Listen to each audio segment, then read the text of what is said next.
Hello and welcome to a new episode of 4 Minutes of History, Art and Culture in Vienna with your virtual city guide, Akim Ferrandina-Gouriou. Today I'll talk to you about Anna, a woman lived here in Vienna in the 16th century. We know a bit about her life through a diary we were able to read. So I can tell you one of her Saturdays here in Vienna. She stands up and she has to do a few things for the family of Seedorfer. She's working for them. So she has to go to the new market to buy some flour. And when she has to go there, she's very happy because usually she can meet there Hans, the son of the baker. She likes him. He's making her usually a lot of compliments and a lot of jokes. So the day starts in a very, very good way for her. Today, the family wants to eat a bit of meat, so she has to go to the flesh market, and usually she's going to the butcher Ambrosi because she can trust him.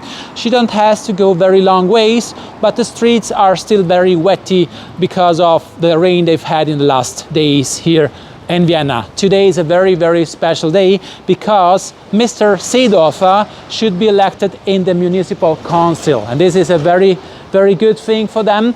And so she has to go to the tailor Georg to pick up a new robe for Mrs. Seedorfer because of course they want to celebrate it on the next day when he will be elected.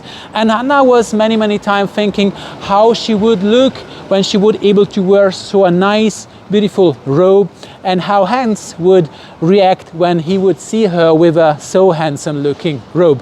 But of course she knows that this is not her world and it will never be, and that she will never be able to marry this Hans, the son of the baker, because they are from different layers of society.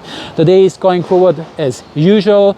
It is evening, and then she hears that Mr. Seedorfer was not elected in the municipal council, and she was hoping that maybe she would have the chance to get a bit of this very nice meat she's bought by the butcher Ambrosi.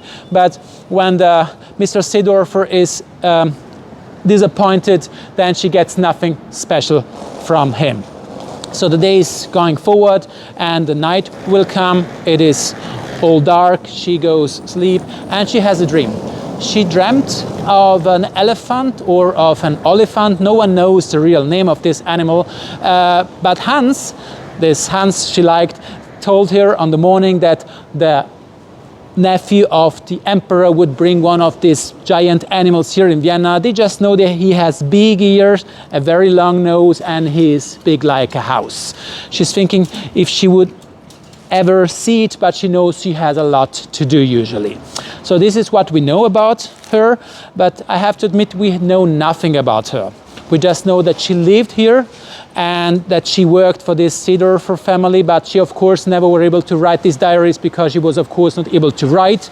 And we just know that this family existed, the tailor Georg and the butcher Ambrosi, because we know nothing about the life of women, especially in the past, and of wealthy women too, because history was usually written just about the men's, and the women's had in history a lower position than the men's. So we've had to wait in Austria up to 1897 when they've got the right to go to university. Then just in 1918 they were allowed to vote their representatives here in Austria. Just in 1966 we've had the first female minister or here in Austria. In 1975, we've had to wait.